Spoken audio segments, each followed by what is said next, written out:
بسم اللہ الرحمن الرحیم۔ السلام علیکم عزیز طلباء و طالبات، امید ہے آپ سب خیریت سے ہوں گے۔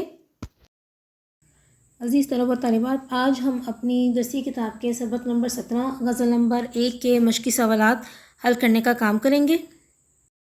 اس سلسلے میں ہمارے پاس پہلا سوال ہے، مرزا غالب کی شامل کتاب غزل کو مد نظر رکھتے ہوئے درج ذیل سوالات کے مختصر جوابات تحریر کریں۔ یعنی کہ جو پہلا سوال ہے اس میں ہمیں کچھ اجزاء دیے گئے ہیں جن کے ہم نے مختصر جواب تحریر کرنے ہیں۔ پہلا جز دیکھیے، غالب کے نزدیک یہ دنیا بازیچہ اطفال کیوں ہے؟ اب یہ ہمارے پاس جز نمبر 1 یعنی سوال نمبر 1 ہم اسے کہہ سکتے ہیں، اور اس میں ہم جواب لکھنے سے پہلے ہم یہاں پر ہیڈنگ بنائیں گے، دنیا کا بازیچہ اطفال ہونا۔ ہیڈنگ بنانے کا مقصد یہ ہوتا ہے تاکہ ہمیں مکمل سوال نہ لکھنا پڑے، اور جب ہم یہ اس کی ہیڈنگ لکھ لیتے ہیں اور نیچے جواب لکھ دیتے ہیں تو ایگزامنر کو چیکر کو معلوم ہو جاتا ہے کہ آخر کون سا سوال پوچھا گیا تھا اور اس کا متعلقہ جواب طلباء نے کیا تحریر کیا ہے۔ اسی طرح سے دوسرا جز دیکھیے، اورنگ سلیماں اور اعجاز مسیحا کی تلمیحات کی وضاحت کریں۔ اس کی ہیڈنگ ہم نے بنائی ہے تلمیحات کی وضاحت۔ پھر تیسرا جز ہے، حال اور رنگ کا لطیف فرق واضح کریں۔ ہیڈنگ ہے اس کی حال اور رنگ کا فرق، لطیف فرق بھی آپ لکھ سکتے ہیں۔ اس کے بعد اگلا جز ہے، کعبہ اور کلیسا کے الفاظ کن دو تہذیبوں کی علامت ہیں؟ ہیڈنگ ہے اس کی کعبہ اور کلیسا کی علامت۔ اور اس سلسلے میں آخری جز ہے، مکتبہ میں مرزا غالب نے اپنے بارے میں کیا کہا ہے؟ اور اس کی ہیڈنگ ہے غالب کی اپنے بارے میں رائے۔ تو یہ تھے ان کے سوالات، اور یہ آپ کو ہیڈنگ سے بنا دی ہیں جنہیں ہم سرخیاں بھی کہتے ہیں۔ اس کے بعد اب جوابات دیکھ لیتے ہیں ان کے۔ جز نمبر 1 کا جواب دیکھیے، غالب کے نزدیک یہ دنیا بازیچہ اطفال اس لیے ہے کہ اسے ثبات حاصل نہیں۔ جس طرح بچوں کے کھیل عارضی ہوتے ہیں اسی طرح اسے بھی بنانا اور مٹانا آسان ہے۔ مرزا غالب کی شاعری میں بہت گہرا فلسفہ پایا جاتا ہے۔ دوسرے جز کا جواب دیکھیے، اورنگ سلیماں سے مراد حضرت سلیمان علیہ السلام کا تخت ہے جو ہوا پر اڑتا تھا۔ اعجاز مسیحا سے مراد حضرت عیسیٰ علیہ السلام کے معجزات ہیں، جیسے کہ مردے کو زندہ کرنا، کوڑھی کو ٹھیک کرنا اور پیدائشی بیماروں کو شفا دینا وغیرہ۔ جز نمبر 3، غالب نے حال اور رنگ کو بڑی نفاست سے استعمال کیا ہے۔ حال سے مراد دل کی کیفیات اور باطنی جذبات ہیں، جبکہ رنگ سے مراد ظاہری حالت اور طرز عمل ہے، یعنی دو متضاد کیفیات ہیں ظاہر اور باطن کی۔ اس کے بعد اگلے جز کا جواب ہے، کعبہ اسلامی تہذیب اور روایات کا جو ہے وہ علامت ہے، اور کلیسا جو ہے وہ عیسائی تہذیب و ثقافت کو ظاہر کرتا ہے۔ آپ عیسائی کی جگہ یہاں پر مغربی تہذیب و ثقافت بھی لکھ سکتے ہیں۔ اس کے بعد آخری سوال ہے، اس کا جواب دیکھیے، مکتبہ میں مرزا غالب نے بہت لطیف انداز اپنایا ہے۔ انہوں نے اپنے بارے میں کہا ہے کہ اسے برا نہ کہا جائے، اور ان میں آپ اپنی طرف سے بھی کوئی ایک لائن جو ہے وہ شامل کر سکتے ہیں، ایسے ایک جملہ ایڈ کر سکتے ہیں کہ اسے برا نہ کہا جائے کیونکہ وہ بہت اچھا شخص ہے۔ تو یہ تھے ہمارے پاس سوال نمبر 1 کے تمام اجزاء کے جوابات۔ دوسرا سوال دیکھیے، درست جواب کی نشاندہی کریں۔ یہ ہمارے پاس کثیر الانتخابی سوالات ہیں جنہیں ہم MCQs یا ملٹیپل چوائس کوسچن کہتے ہیں۔ یہاں پر ہمیں ایک عبارت یا ایک سوال دیا گیا ہوتا ہے، اس کے آگے 4 آپشنز، 4 ممکنہ جوابات دیے ہوتے ہیں جن میں سے ہم نے نظم، غزل یا سبق کے متن کے مطابق درست جواب کو جو ہے وہ منتخب کرنا ہوتا ہے۔ آئیے اس کا مطالعہ کرتے ہیں۔ پہلا جو جملہ ہے، پہلی عبارت جو ہے ہمارے پاس، غالب کے نزدیک یہ دنیا ہے، الف بچوں کا کھیل، بے دکھوں کا گھر، جیم عیش و عشرت کی جگہ، دال جائے عبادت۔ اس میں درست جواب ہے ہمارے پاس الف بچوں کا کھیل۔ دوسری عبارت ہے، ایک کھیل ہے اورنگ سلیماں میرے نزدیک میں سند برتی گئی ہے۔ الف صنعت مبالغہ، بے صنعت تضاد، جیم صنعت تلمی اور دال صنعت تکرار۔ درست جواب ہے صنعت تلمی۔ تیسری عبارت، غزل میں میرے آگے کے الفاظ آئے ہیں بطور الف قافیہ، بے ردیف، جیم مطلع اور دال مصرع۔ درست جواب ہے ردیف۔ اگلی عبارت دیکھیے، جز نام نہیں اور جز وہم نہیں کے الفاظ جو ہیں وہ عیا کرتے ہیں دنیا کی۔ الف حقیقت، بے رونق، جیم دولت اور دال زندگی۔ تو درست جواب ہے ہمارے پاس الف حقیقت۔ آخری عبارت دیکھیے، گھستا ہے جب یہ خاک پہ دریا میرے آگے میں صنعت استعمال ہوئی ہے۔ الف صنعت حسن تعلیل، بے صنعت تلمی، جیم صنعت ابہام اور دال صنعت ترسی۔ اس میں ہمارے پاس درست جواب ہے صنعت حسن تعلیل۔ اگلا سوال نمبر 3 ہمارے پاس ہے، غالب کے درج ذیل شعر کی تشریح فلسفیانہ پہلوؤں سے کریں۔ اب اس میں جو شعر دیا ہے اس کی تشریح کا کام ہم پہلے ہی جب ہم اشعار کی تشریح کر رہے تھے اس میں ہم یہ کام سارا کر چکے ہیں۔ اس میں تمام جو پہلو موجود تھے فلسفیانہ اور جس طرح کے بھی ان کے جو انداز فکر انہوں نے پیش کیا اس کے حوالے سے ہم اس کی تشریح کر چکے ہیں، تو آپ یہ کام وہاں سے دیکھ لیں گے۔ اگلا سوال ہم سے پوچھا گیا ہے کہ زیر نظر غزل میں غالب کے سائنسی شعور کا پتہ ملتا ہے۔ کلام غالب سے مرزا غالب کی جدت پسند شخصیت کا احاطہ کریں۔ اس کی بھی ہم نے ایک چھوٹی سی ہیڈنگ بنا لی ہے، مرزا غالب کی جدت پسند شخصیت۔ اس کا جواب جو ہے وہ آپ کے اپنے جو ہے انداز فکر پر مبنی ہے، یعنی یہ تخلیقی نوعیت کا سوال ہے۔ اس کا تھوڑا سا آپ کو لے آؤٹ یا آپ کو بتا دوں کہ اس کا جواب کیسے لکھا جا سکتا ہے کہ مرزا غالب فلسفیانہ اور انقلابی ذہن کے مالک تھے۔ ان کی شاعری میں بہت گہرا شعور اور تجسس پایا جاتا تھا۔ آپ ان کی شاعری سے سائنسی شعور اور جدید رجحان کی کرنیں پھوٹتی تھیں۔ انہوں نے روایتی انداز، عام انداز سے ہٹ کر کائنات کو جدید اور نئے انداز میں دیکھا۔ وہ انسانی نفسیات اور فطرت کے قوانین کا گہرا مشاہدہ رکھتے تھے۔ مرزا غالب کو جدید سائنس سے خاص لگاؤ تھا، خاص دلچسپی تھی۔ وہ جدید سائنسی نظریات سے واقف تھے اور انہیں انسانی نفسیات کے ساتھ ملا کر اپنی شاعری میں استعمال کرتے تھے۔ اندھی تقلید کرنے کی بجائے منطق اور فلسفیانہ مزاج کے ساتھ عقلی دلائل پیش کرتے۔ ان کی شاعری میں کائنات کے رازوں کی بات کی گئی ہے۔ غالب کی جدت پسندی یعنی نئی سوچ کو پسند کرنا اور سائنسی سوچ ہی ان کی شاعری کا اصل نقطہ ہے، اصل گہری اور اہم بات ہے۔ اسی کی وجہ سے انہیں دوام اور بقا حاصل ہوئی ہے۔ تو اس طرح سے آپ اس سوال کا جواب لکھ سکتے ہیں۔ اگلا سوال، یہ سوال نمبر 5 ہے ہمارے پاس، درج ذیل الفاظ پر اعراب لگا کر تلفظ واضح کریں۔ یعنی کہ اس میں ہم مختلف حرکات لگائیں گے، زیر زبر پیش وغیرہ، اور پھر ان الفاظ کی درست ادائیگی جو وہ ہم واضح کریں گے۔ پہلا لفظ ہے بازیچہ۔ اس میں بے پر زبر، زے کے نیچے زیر، یہ ساکن جزم کی علامت، چے کے اوپر زبر اور جو مد والا ہے وہ ساکن ہے۔ یہ ذہن میں رکھیے گا کہ اردو میں ہر لفظ کا آخری حرف ہمیشہ ساکن ہوتا ہے۔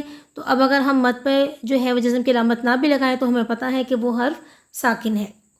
اس کے بعد اگلا لفظ ہے ہمارے پاس اعجاز۔ اس میں الف کے نیچے زیر، عین ساکن، جیم کے اوپر زبر اور الف اور زیر جو ہے وہ ہمارے پاس ساکن ہے۔ اس کے بعد تیسرا لفظ ہے ہمارے پاس صحرا۔ صاد کے اوپر زبر، ہے ساکن جزم کی علامت، رے کے اوپر زبر، الف ہمارے پاس ساکن ہے۔ اگلا لفظ ہے عالم۔ عین پہ زبر، لام پہ زبر، میم پہ جزم، ساکن ہے۔ اسے ہم عالم بھی کہہ سکتے تھے، لیکن چونکہ ہم نے غزل کے متن کے مطابق ان اعراب کی وضاحت کرنی ہے تو اسی لیے ہم یہاں پر عالم لکھیں گے، عالم نہیں لکھیں گے۔ اس کے بعد اگلا لفظ ہے ہمارے پاس وہم۔ واو پہ زبر، ہے اور میم ہمارے پاس دونوں ساکن ہیں، دونوں پر جزم کی علامت ہے۔ اس کے بعد اگلا لفظ ہے ہمارے پاس آخری لفظ مشرب۔ میم پہ پیش، شین پہ جزم کی علامت، شین ساکن ہے، رے کے اوپر زبر ہے اور بے ساکن۔ اگلا سوال دیکھیے، سوال نمبر 6۔ ڈاکٹر علامہ محمد اقبال نے جدید سائنسی ترقی کو دیکھ کر حیرت کا اظہار اس شعر میں کیا تھا۔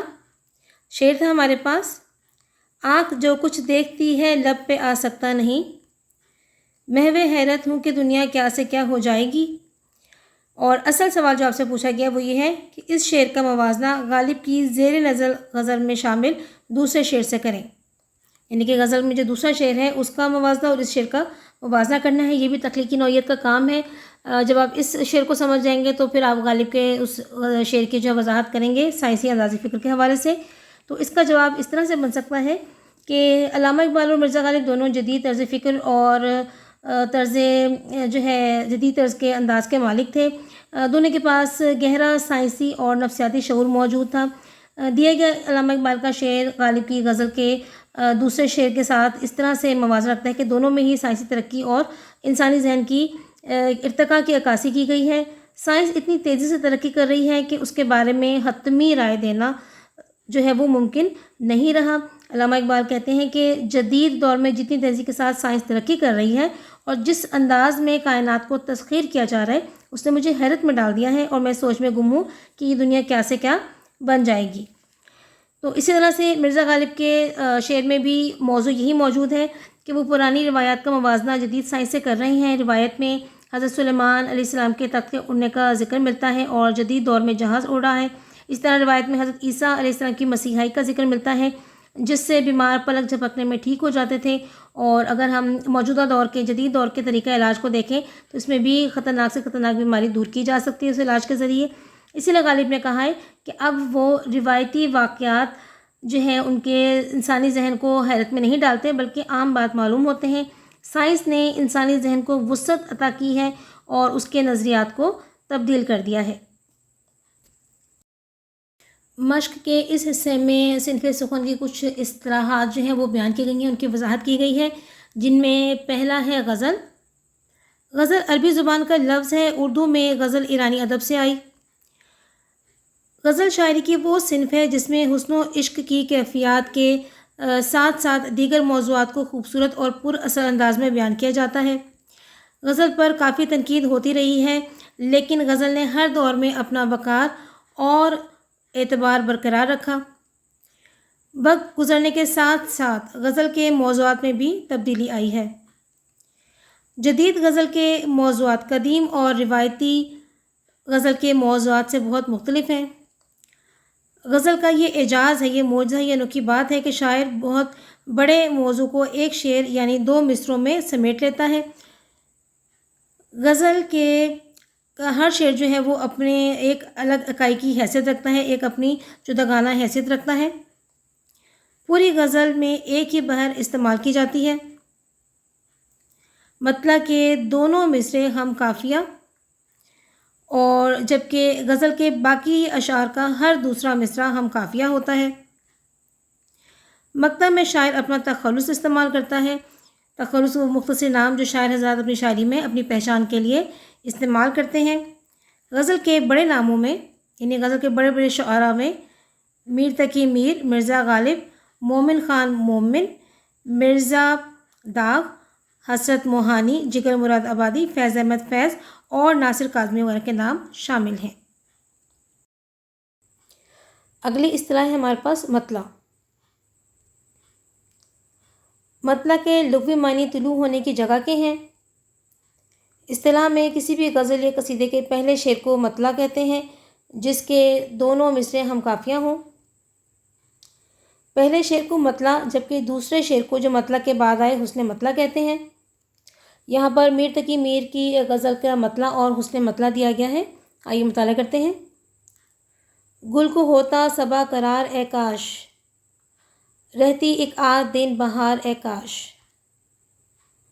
یہ جو 2 آنکھیں مند گئیں میری، اس پہ واہ ہوتی ایک بار اے کاش۔ اب یہ ہمارے پاس مطلع اور حسن مطلع ہے میر تقی میر کی غزل کا۔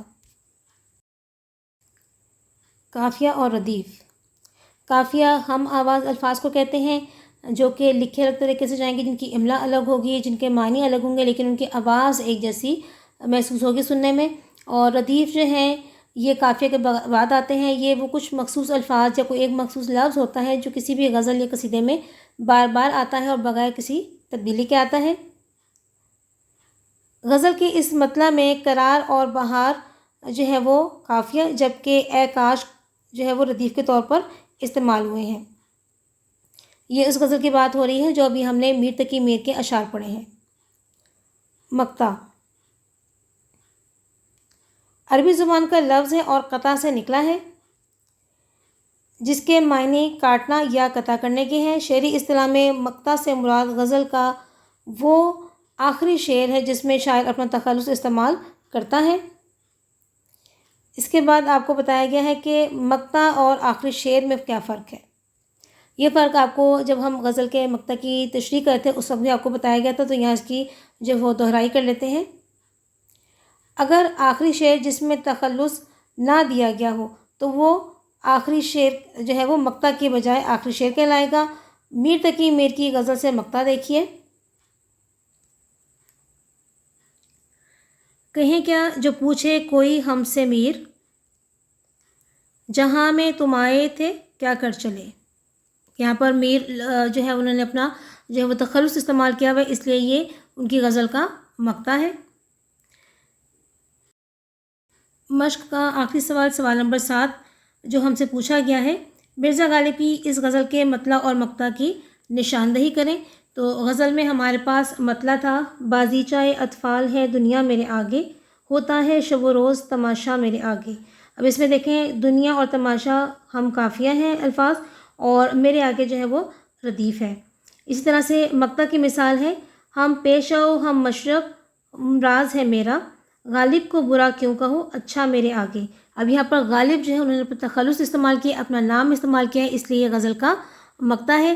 یہاں پر ہماری مشق کا جو ہے وہ کام مکمل ہوتا ہے. یہ مشق آپ نے اپنی کتابوں پر حل کرنی ہے. جو سوالات کتاب پر حل ہو سکتے ہیں وہ لازمی طور پر آپ نے کتاب پر لکھنے ہیں، مشق کو مکمل کرنا ہے، اس کو اچھی طرح سے یاد کرنا ہے. اگلے سبق تک کے لیے اجازت دیجیے. اللہ حافظ.